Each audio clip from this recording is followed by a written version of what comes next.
الله فيه جميع الأحياء، وهو يوم النفخ في الصور الذي تنتهي بعده الحياة في الأرض والسماء. أهوال القيامة.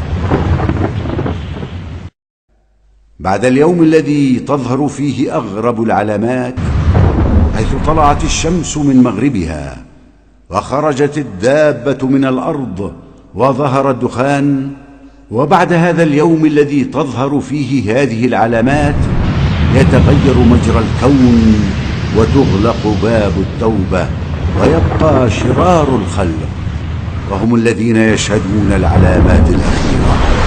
النفخة الأولى، نفخة الصعق والموت.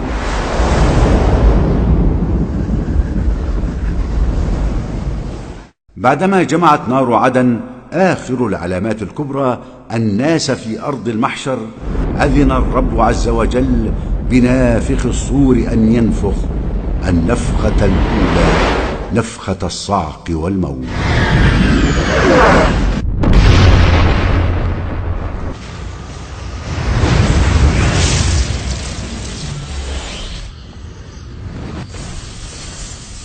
ويوم ينفخ في الصور ففزع من في السماوات ومن في الأرض إلا من شاء الله، وكل أتوه داخرين. وبسماع هذه النفخة يموت كل من في السماوات والأرض إلا من شاء الله أن يبقيه. وتأتي هذه الصيحة على حين غفلة من الناس وانشغال بالدنيا، وهي نفخة هائلة مدمرة يسمعها المرء فلا يستطيع أن يوصي بشيء ولا يقدر على العودة إلى أهله وخلانه. ما ينظرون إلا صيحة واحدة تأخذهم وهم يخصمون، فلا يستطيعون توصية ولا إلى أهلهم يرجعون. وقد أوكل الله عز وجل أمر النفخ في الصور لإسرافيل عليه السلام، وهو من الملائكة العظام، ومنذ أن أوكل بذلك وهو متهيئ للنفخ فيه، وكلما اقترب الزمان ازداد تهيئه. عن أبي سعيد الخدري رضي الله عنه قال: قال رسول الله صلى الله عليه وسلم: كيف أنعم وقد التقم صاحب القرن وحنى جبهته وأصغى سمعه، ينتظر أن يؤمر أن ينفخ فينفخ. قال المسلمون: كيف نقول يا رسول الله؟ قال: قولوا حسبنا الله ونعم الوكيل، توكلنا على الله ربنا. رواه الترمذي وحسنه. أخيرا أتى أمر الله، أمر إسرافيل بالنفخ في الصور، وإذا بصوت قوي شديد يدوي في كل مكان.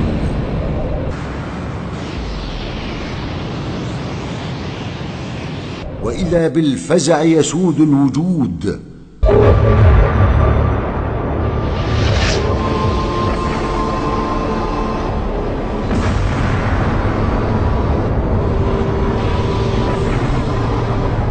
حانت اللحظة الأخيرة، لحظة الاحتضار.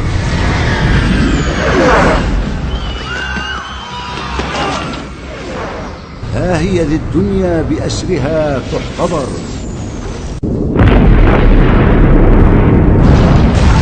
فالأرض تزلزل وتدك، والجبال تسير وتنسف، والبحار تفجر وتسجر، والسماء تتشقق وتمور، والشمس تكور وتذهب، والقمر يخسف، والنجوم تنكدر، ويذهب ضوءها وينفرط عرضها.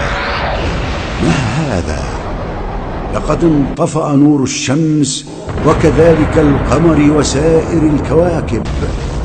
الدنيا ظلام في ظلام.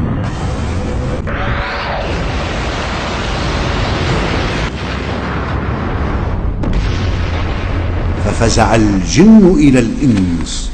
رباه، ما هذا؟ يا لهول انتقامك.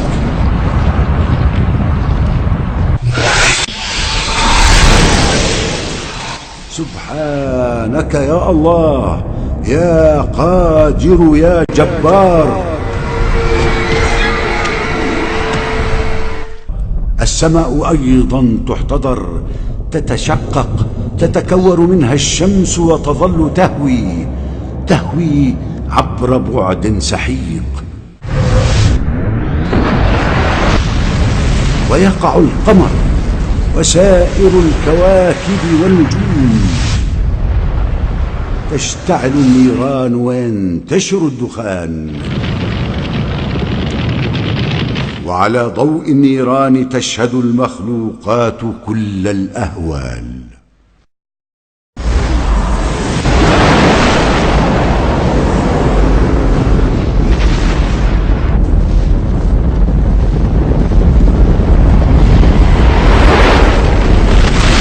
النفخة الثانية، نفخة البعث والفزع.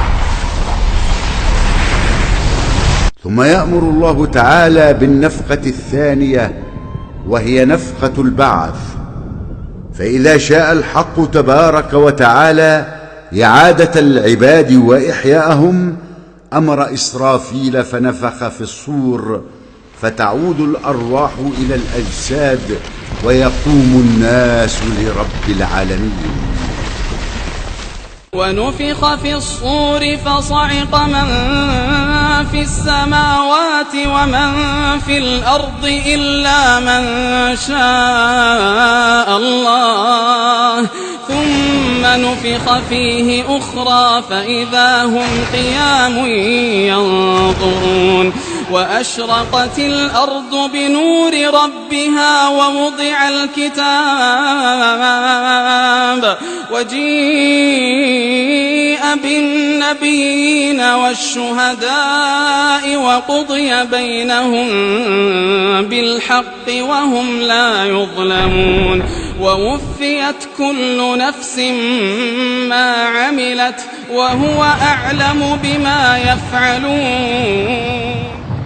قال صلى الله عليه وسلم: إن الناس يصعقون فأكون أنا أول من يفيق، فإذا موسى باطش بجانب العرش، فلا أدري أكان في من صعق فأفاق قبلي أو كان ممن استثنى الله.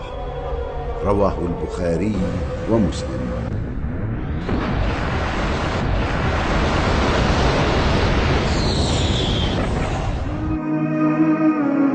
إننا أمام حدث من أحداث يوم القيامة، وهول من أهوالها، تفزع منه القلوب وتوجل منه النفوس. إنه حدث يقرع أسماع أصحاب القبور، فينتفضون من قبورهم مبهوتين شعث الرؤوس غبر الأبدان، قد أفزعتهم الصيحة وأزعجتهم النفخة. وقد وصف المولى جل وتعالى مشهد البعث وتعجب الموتى من ذلك، فقال سبحانه: ونفخ في الصور فإذا هم من الأجداث إلى ربهم ينسلون. قالوا يا ويلنا من بعثنا من مرقدنا، هذا ما